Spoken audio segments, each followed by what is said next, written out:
let's talk about the Season 9 unit I am most excited for, Axe Raiders. Disclaimers first, this information and footage was from the preview event for Season 9. Some things may have changed since then, so keep that in mind as we continue. With that out of the way, the Season 9 Axe Raiders seem like an interesting blend of different units, but at the same time do have a very unique feel. They are a 4-star heroic area unit that will cost you 250 leadership to deploy. Their unique feature is their dual-wielding axes, similar to Berserkers, but with the ability to throw them as well as charge to them. Axe Raiders have 4 different traits. Slaughterers. Axe Raiders are cruel and brutally precise. When using double axe, damage is increased for 6 seconds. The more time the unit takes damage during a short period, the stronger the effect. Indomitable. Axe Raiders become more fierce the more pain they suffer. Upon taking damage that reduces the unit's health below 40%, the unit will get increased defense for 10 seconds. The more times the unit takes damage during a short period, the stronger the effect. Spite. Upon taking damage that reduces its health below 50%, the unit will get increased attack and defenses for 8 seconds and will recover some health based upon the number of times damage is taken within a short period of time. Borderlanders. Leadership cost of this unit is reduced by 10 during Season 9 Tyranny, making it 240 during Season 9. There are 2 formations for Axe Raiders, Dispersed. The unit makes a loose formation that reduces unit vulnerability to ranged weapons. Column. A formation suitable for making fast charges. There are 3 unit orders available. Throw axes. The unit throws axes to the designated area, inflicting lots of damage and knocking down the enemy. Used to trigger Close to the Edge for 7 seconds. Close to the Edge. The unit quickly rushes to where throw axes attacks fell, dazing enemies along the way, does not inflict damage. Double axe. Each warrior quickly throws 2 axes at the enemy. Axes will be thrown forward twice if there are no enemies within attack range, or if no enemies are encountered within 3 seconds of using Close to the Edge. Axe Raiders have 2 Veterancy lines. Before either line is a 5% increase to slashing armor penetration. The top line has some interesting upgrades, with the increase to movement speed, skill damage, ammo, and sprint on skill usage. Bottom line gives an increase to the number of enemies struck, blocking break, indomitable duration increase, and damage dealt to infantry. Both lines seem very viable, though I plan to run the bottom line. Indomitable is a great trait that benefits from the duration increase. The enemies struck increase is also an excellent boon. For Doctrines, I plan to try to run the Assassination Doctrine, Battle Line Doctrine, Siege Fighter Doctrine, Slashing Damage Doctrine, and Axe Doctrine from their stage unlock. Like some other season units, these guys are fairly limited on Doctrine options. The Siege Fighter Doctrine could be swapped out depending on what you plan to use them for, but in general, I feel it fits well. With that, let's look at what tests I managed to run. These tests did not use any Doctrines.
Axe Raiders are by far the unit I am most excited about. At first during testing they seemed very overpowered, but as we continued we found some hard counters for them. As we used Axe Raiders we noticed that their throw axes and close to the edge could be an interesting counter rather than just opener. As you're engaged you can throw the axes behind the enemy and use close to the edge to try to get the daze on the opponents. Also, when up against Azaps, a skilled player can time using the unit orders during the counter strike. Since they are throwing axes during the orders, it counts as a ranged attack and therefore cannot be countered.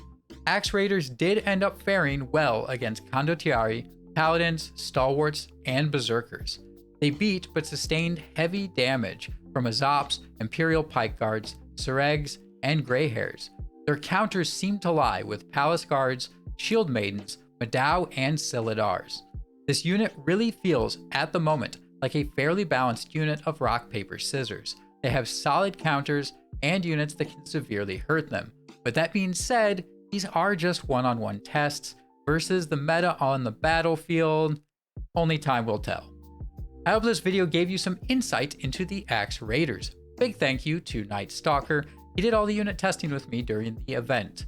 Check out his channel when you get the chance. With that, until next time, I'll see you on the battlefield.